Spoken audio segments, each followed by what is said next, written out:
అందరికీ నమస్కారం. Welcome to Suman TV. ఒకప్పుడు బిడ్డల్ని కనడం చాలా సులువైన పని కదా, అందరికీ తెలిసిన విషయం. ఒక్కొక్క ఇంట్లో 10 మంది పిల్లలు ఉండేవారు. ఆ తర్వాత కుటుంబ నియంత్రణ పేరుతో కొంత, మారుతున్న జీవన శైలి వల్ల మరికొంత పిల్లలు పుట్టడం ఇప్పుడు గగనం అయిపోయింది. అందుకే మనకి ఎక్కడ చూసినా కూడా IVF ఎక్స్పర్ట్స్ కనిపిస్తున్నారు. కానీ దాదాపు మనం మాట్లాడేది 25-26 సంవత్సరాల క్రితమే ఇన్ఫర్టిలిటీ అనే ఒక సమస్యని గుర్తించి గైనకాలజిస్ట్గా ఉన్న డాక్టర్ రత్న దూర్వాసులు గారు IVF స్పెషలిస్ట్గా మారాలని చెప్పి నిర్ణయించుకుని అప్పటి నుంచి ఇవాల్టి వరకు 150,000 మంది పేషెంట్లని కనీసం చూసుంటారు ఈ సమస్యతో బాధపడుతూ. అంటే పిల్లలు పుట్టక చాలా మదన పడిపోతున్న వాళ్ళు. అలాగే బహుశా ఆవిడ చేతుల మీదుగా ఆవిడ చేసిన ట్రీట్మెంట్ వల్ల ఎంతోమంది తల్లిదండ్రులు చాలా ఆత్మీయంగా ఆవిడని దీవించారు. ఆ పిల్లలు ఇప్పుడు పెద్దవాళ్ళు కూడా అయి ఉంటారు.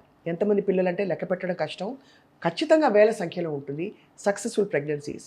సో ఇవాళ మనం మాట్లాడబోతున్నాం డాక్టర్ రత్న దూర్వాసుల గారి ప్రయాణం గురించి and all about health care in today's times. Let's welcome her very proudly. Ma'am నమస్కారం. థ్యాంక్స్ అండి. నమస్తే. ఎక్కువ కాలం బ్రతకాలి, చాలా ఆరోగ్యంగా యంగ్గా బ్రతకాలి అనే ఒక అత్యాశ ఎక్కువైపోయింది. అంటే ఒకప్పుడు 45 నుంచి ఇప్పుడు లైఫ్ ఎక్స్పెక్టెన్సీ కూడా పెరిగింది. అది ఇంకా కూడా పొడిగించాలని ఏవో డ్రిప్పులు అవి వచ్చేస్తున్నాయట. సో మీ దృష్టిలో ఎక్కువ కాలం లాంగివిటీ, మా తాతగారిని అడిగితే మా తాతగారు పూర్తి వెజిటేరియన్ అండి. ఆయన సొరకాయ, పెసరపప్పు ఆ నియమాలన్నీ పాటించి ఉండబట్టి 97 ఏళ్లకి ఆయన బోర్ కొట్టి వెళ్ళిపోయారని నేను చెప్పగలుగుతాను. అలాగా లాంగ్ లైఫ్కి 100 ఏళ్ళు బ్రతకడానికి చేయవలసినవి ఏమిటండి? మునుపు మీరు కరెక్ట్గా అన్నట్టే షష్టి పూర్తి ఒక 60 years బతికితేనే అది చాలా గొప్ప అని ఒక పండగ చేసుకునేవారు. అవును. ఇప్పుడు లైఫ్ ఎక్స్పెక్టెన్సీ పెరిగింది.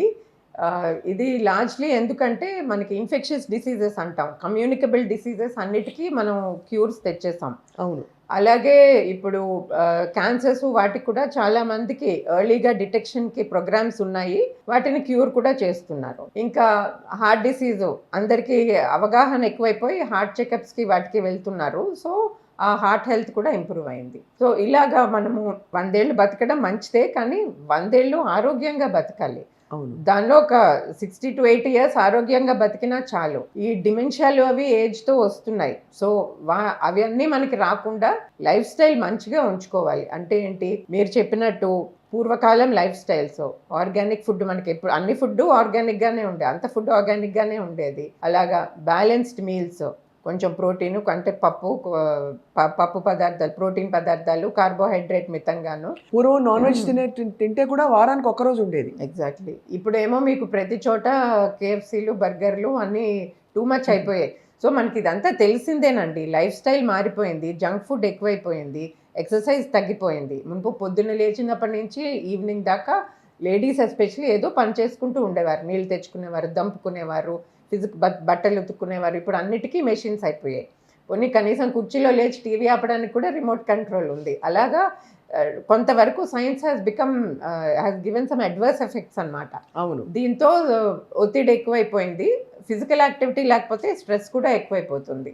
ఎవరు ఒక గేమ్ ఆడదాం, బయటకి వాక్కి వెళ్దాం అని అనుకోవటం లేదు, అందరూ స్క్రీన్స్కి అతుక్కుని కూర్చుంటున్నారు. సో నిజంగా లాంజివిటీ కావాలంటే పాతకాలం పద్ధతిలో మంచి diet, timely meals, between meals junk తినకుండా ఉండడం, స్క్రీన్స్కి అతుక్కోకుండా ఫిజికల్ యాక్టివిటీ ఉండడం, ఇవన్నీ పాటిస్తే గుడ్ లైఫ్ స్టైల్ తోటి హెల్తీగా మనం కనీసం 80 years 90 years వాళ్ళ ఇష్టం 100 చాలా ఆనందంగా బ్రతకచ్చు. చాలా మంచి విషయాలు చెప్పారు డాక్టర్ రత్న దూర్వాసులు గారు. తప్పకుండా ఐ థింక్ IVF సమస్యలతో బాధపడుతున్న వాళ్ళు డైరెక్ట్గా ఇంకా కష్టం అని అనుకున్న కేసెస్ కాకపోయినా డిలే అవుతున్న ప్రెగ్నెన్సీస్ కూడా చాలా మంది ఆందోళన పడుతూ ఉంటారు. ఇవాళ మీరు ఇచ్చిన భరోసాతో తప్పకుండా మిమ్మల్ని సంప్రదించాలంటే they definitely come to Rainbow Hospital. And Rainbow హాస్పిటల్లో డాక్టర్ రత్న గారు అవైలబుల్గా ఉంటారు. ఎనీ టైం వారిని వెళ్ళి సంప్రదించవచ్చు. మళ్ళీ మిమ్మల్ని అప్పుడప్పుడు కలిసి బోల్డ్ విషయాలు, అంటే IVFకి సంబంధించిన లేటెస్ట్ అడ్వాన్స్మెంట్స్, ప్రెగ్నెన్సీ ప్లానింగ్కి కావాల్సిన విషయాలన్నీ కూడా తెలుసుకుంటాం. Thank you so much ma'am for your time.